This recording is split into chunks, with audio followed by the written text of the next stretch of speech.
नमस्कार दोस्तों, स्वागत है आप सभी का एक बार फिर से राजू सर के नाम से इस यूट्यूब चैनल के अंदर। एमसीक्यू वीडियो की इस कड़ी के अंदर नॉट सेट 2020 जो एग्जाम हेल्ड हुआ है उसके मेमोरी बेस्ड एमसीक्यू जो हम पढ़ रहे थे, दो प्रीवियस वीडियो के अंदर हमने इसको देखा है, उसी को कंटिन्यू करते हैं और मॉर्निंग शिफ्ट के ही पेपर के बचे हुए एमसीक्यू जो हम डिस्कस करने जा रहे हैं।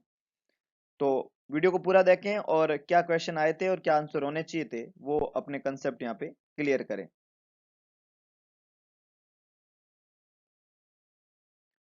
First, while assessing a 2 hours old neonate, we should observe the neonate to have acrocyanosis. Which of the following action should be performed initially? 2 घंटे का बच्चा एक्रोसाइनोसिस उसको हो रखा है, क्या चीज परफॉर्म करेंगे initially? Activate the code blue और emergency system. Do nothing because acrocyanosis is normal in neonate.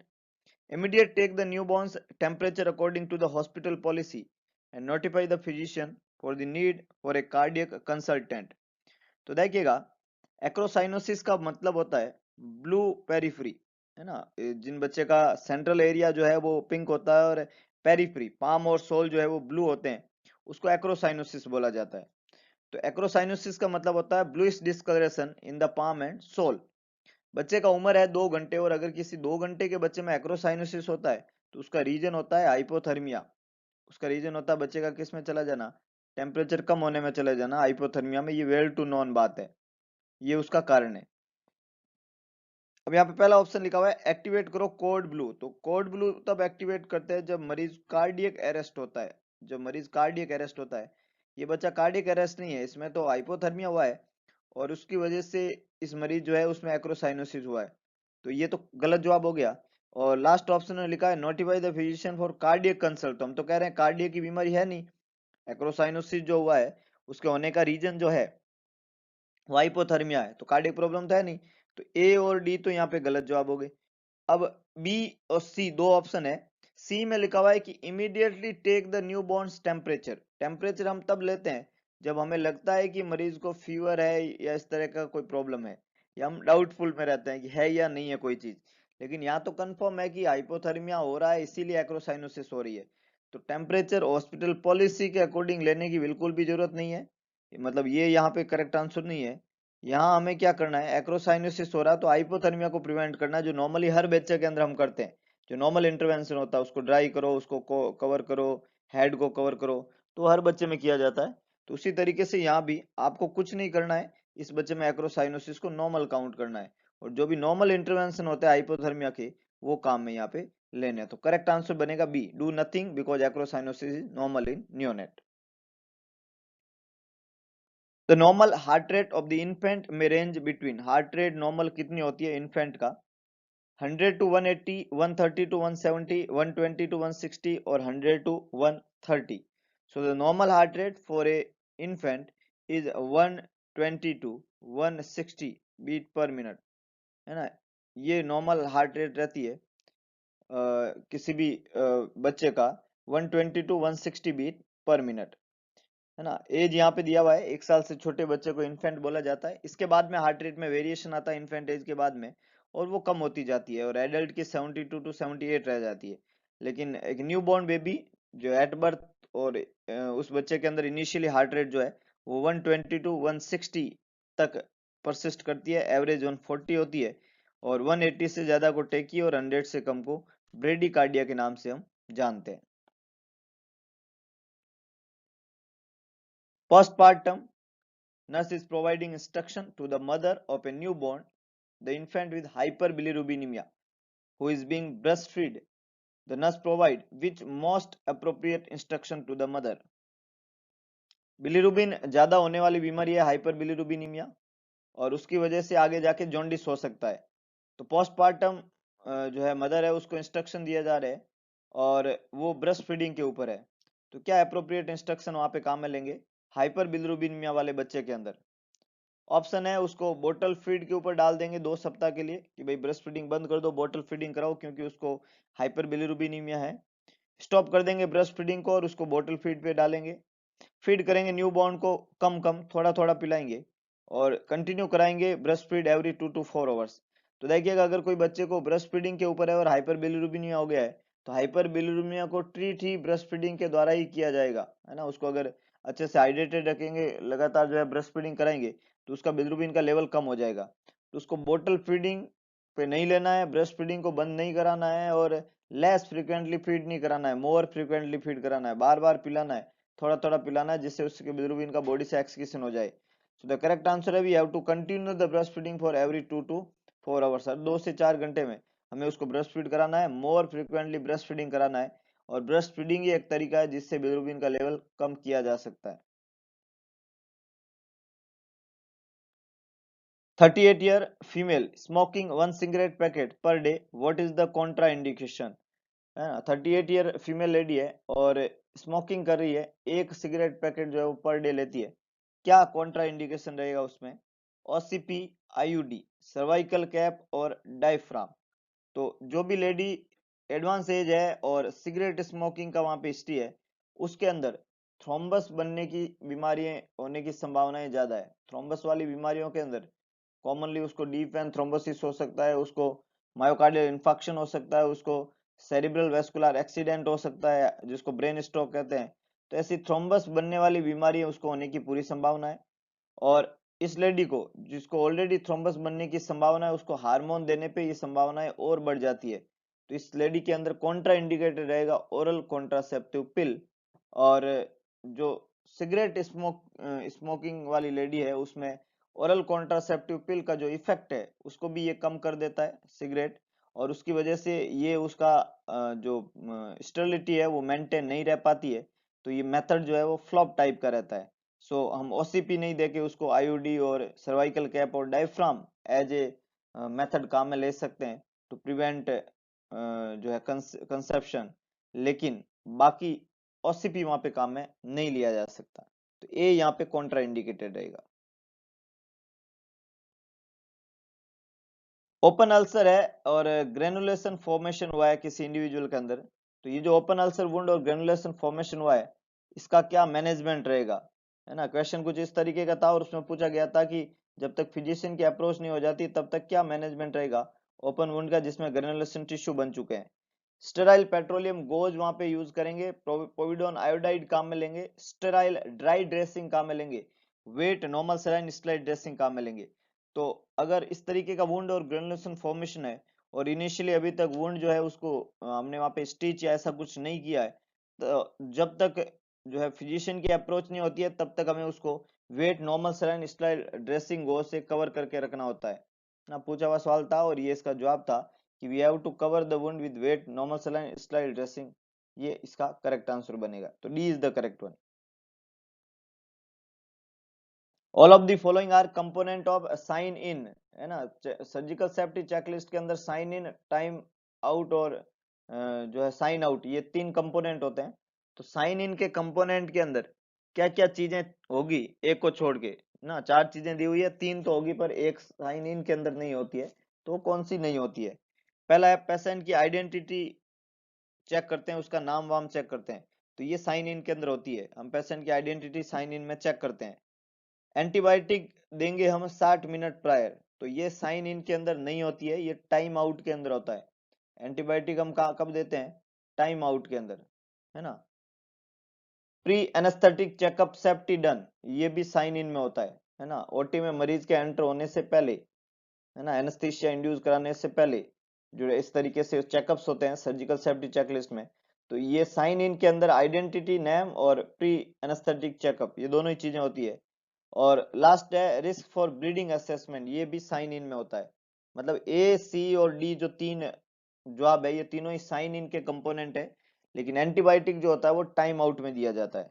The correct answer is B, ये एक्सेप्ट था, ये साइन इन के अंदर काउंट नहीं होता है। अगर हम पिक्चर से देखें सर्जिकल सेफ्टी चेकलिस्ट को, तो और क्लियर हो जाएगा आपको। ये इमेज कुछ इस तरीके का है, आप देख सकते हैं कि जो साइन इन है इसके अंदर क्या क्या आ रहा है? आइडेंटिटी, जिसकी हमने अभी बात की। इसके अलावा आप यहाँ पे देख सकते हो एनेस्थेटिक सेफ्टी चेकलिस्ट, ये यहाँ इसमें आती है। और यहाँ आप देख सकते हो कि risk of more than 500 ml blood loss, तो ब्लीडिंग के बारे में। तो 3 चीजें यहाँ पे हम चेक कर दी है, आइडेंटिटी, एनेस्थीसिया और ब्लीडिंग, ये साइन इन में आते हैं। लेकिन जो जो एंटीबायोटिक होता है ना, वो जो हम देते हैं 30 minutes, with in 30 minutes begin the antibiotic with in 30 minutes, ये आता है टाइम आउट के अंदर। किस में आता है? टाइम आउट में। ये साइन इन में काउंट नहीं होगा, इसलिए जवाब जो है वो बी रहेगा यहाँ पे। Question है, the nurse is measuring the duration of client's contraction. Which statement is true regarding the measurement of the duration of contraction? Contraction की ड्यूरेशन को मेजर कैसे करते हैं, है ना? कॉन्ट्रैक्शन और रिलैक्सेशन ये दो चीजें चलती है लेबर पेन के दौरान, और दो वर्ड आते हैं, कॉन्ट्रैक्शन और दूसरा फ्रीक्वेंसी। तो जो कॉन्ट्रैक्शन की ड्यूरेशन है वो कब कहां से कहां तक काउंट करते हैं? पहला दिखा हुआ है कि duration is measured by timing from the beginning of one contraction to the beginning of next contraction. Duration is measured by timing from the end of the one contraction to the beginning of the next contraction. Duration is measured by timing from the beginning of one contraction to the end of the same contraction. And duration is measured by timing from the peak of the one contraction to the end of the same contraction. तो देखिएगा, contraction के बारे में एक बात बहुत खास है, उसमें एक ही कॉन्ट्रैक्शन काउंट होता है।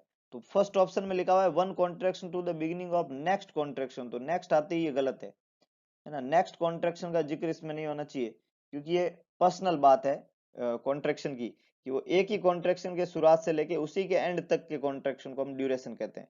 तो ड्यूरेशन हम मेजर करते हैं timing from the beginning of one contraction to the end of same contraction. एक कॉन्ट्रैक्शन का शुरू हुआ और शुरू होके वही कॉन्ट्रैक्शन खत्म हुआ, तो ये टाइम पीरियड जो है शुरू होने से लेके उसी के खत्म होने तक को हम क्या बोलते हैं?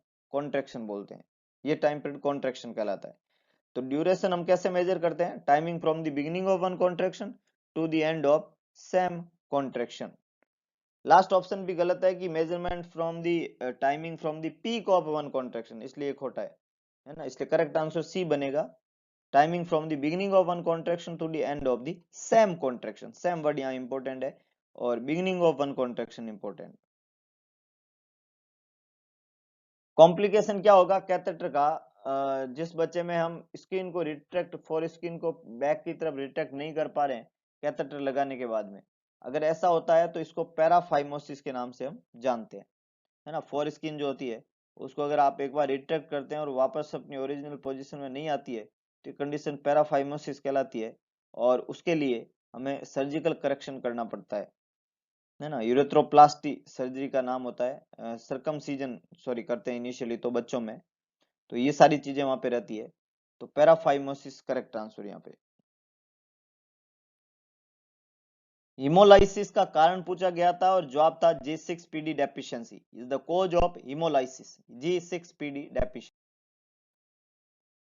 कैलकुलेशन का क्वेश्चन था, 2400 ml फ्लूइड है, उसको डिवाइड करना है दो पार्ट में, तो कितना हो जाएगा? 1200 ml। 2400 ml को दो पार्ट में डिवाइड करो तो 1200 ml, और एक पार्ट को 10 घंटे में अपन अगर दे रहे हैं, 10 घंटे में देते हैं, तो एक घंटे में कितना देना है? तो 10 का भाग दे दो, तो एक घंटे में 120 ml दे दो। 120 ml अगर आप ओवरली देते हो, है ना, तो 10 घंटे के अंदर 1200 ml वहां पे फ्लूइड चला जाएगा, और आधा चला जाएगा, और आधा देना था हमें 8 घंटे 10 घंटे में, तो एक घंटे में होगा 120 ml। इसके अलावा पूछा था 400 ml फ्लूइड है 8 घंटे में देना है, तो सिंपल डेफिनेशन है total fluid upon overs in overs, और पर ओवर आपको देना है, तो 50 यहाँ पे आंसर बन जाएगा पर ओवर। 50 ml आपको देना है पर ओवर, तो वहां 120 है, यहाँ 50 ml है। नेक्स्ट है, नाइट्रोग्लिसिन 5 mg बीडी किसी मरीज को चल रही है, एक टेबलेट जो है उसमें 2.5 mg है, तो कितनी टेबलेट देंगे एक दिन के अंदर? तो एक में 2.5 है तो दो में कितना होगा? 5 mg, फिर दो में कितना होगा? 5 mg, क्योंकि एक दिन के अंदर 5 mg दो बार देना है, तो यहाँ पे दो टेबलेट और ये दो टेबलेट, तो दो और दो कितनी होगी? 4 टेबलेट। तो आपको पर डे के हिसाब से 4 टेबलेट देना है। पर डोज पूछा जाए, एक डोज कितना है, तो एक डोज में 2 टेबलेट होगी, पर डोज दो, दिन में दो बार दे रहे हैं इसलिए 4 टेबलेट होगी ऐसे। क्लोरामफेनिकोल क्या करता है? तो ये जो प्रॉब्लम करता है उसको ग्रे बेबी सिंड्रोम के नाम से हम जानते हैं। क्लोरामफेनिकोल जो है वो ग्रे बेबी सिंड्रोम करता है, वेनकोमाइसिन रेड मैन सिंड्रोम करता है, blue tet spell cyanotic spell जो होती है वो टेट्लोजो फेलेट के अंदर देखने को मिलती है। तो ये इंपॉर्टेंट एस्पेक्ट है, क्लोरामफेनिकोल यहाँ पे पूछा है, grey baby syndrome correct answer बनेगा। The white patches in oral mucosa of neonate that bleed when scratched are called. This is known as oral thrush या oral candidiasis. White कलर का deposition oral area के अंदर जिसको थोड़ा सा scratch करने पे इजीली वो क्या कर रहा है, ब्लीड कर रहा है, ये इंडिकेट करता है ओरल थ्रश या ओरल कैंडिडायसिस। पिक्चर से क्वेश्चन था और ये पिक्चर गैंग्रीनियस इंटेस्टाइन या कोलन दिख रही है, तो ये इंटेस्टाइन का गैंग्रीन है, कोलन के अंदर गैंग्रीन वहां पे देखने को मिलता है। गैंग्रीन होने का रीजन ब्लड सप्लाई का ओक्लूड होना है, तो कोलन का गैंग्रीन इस पिक्चर के अंदर साफ है। कोविड से क्वेश्चन था, तो कोविड 19 एक पेंडेमिक डिजीज है ना, जिसका pandemic declaration, global pandemic declaration 11 मार्च 2020 को हुआ था। और ये कोविड 19 जो है चाइना के वुहान डिस्ट्रिक्ट में सबसे पहले मिला था मीट मार्केट के अंदर, ये भी हमने पढ़ा। और कोविड 19 जो है वो ऑफिशियल नाम इसका जो है वो सार्स कोव 2 के नाम से हम जानते हैं, severe acute respiratory infection corona virus 2, है ना, ये इसका ऑफिशियल नाम था कोरोना वायरस का। तो ये इसके बारे में कुछ बातें थी, मोटी मोटी बातें वहां पे पूछी गई थी, इंपॉर्टेंट क्वेश्चन थे, हालांकि इजी क्वेश्चन थे लेकिन इंपॉर्टेंट थे, तो ये कुछ चीजें वहां पे एग्जाम में पूछी गई थी। तो ये कुछ इंपॉर्टेंट और एमसीक्यू जो मॉर्निंग शिफ्ट के अंदर पूछे गए थे। अगर आपको वीडियो पसंद है तो वीडियो को लाइक करें, शेयर करें, कमेंट बॉक्स में अपना सुझाव डालें, और इसके अलावा एक काम करें, इस चैनल उस वीडियो को मैक्सिमम लोगों तक पहुंचाएं, ताकि कई सारे लोग जिन्होंने एग्जाम नहीं दिया, जिन्होंने दिया है, सब अपने कंसेप्ट को क्लियर कर सके और हमारी ये छोटी सी कोशिश जो है वो कामयाब हो सके। भगवान कृष्ण के उस वाक्य को सार्थक करने की कोशिश करिएगा कि सारथी बने, स्वार्थी ना बने। तो देखते हैं आप कितना सारथी बनते हैं, कितने लोगों की मदद करते हैं और कितना अपने जीवन के उद्देश्य को फुलफिल कर पाते हैं। तो मिलेंगे दोबारा एक नए वीडियो, नए एमसीक्यूज के साथ में, तब तक के लिए जय हिंद, जय भारत।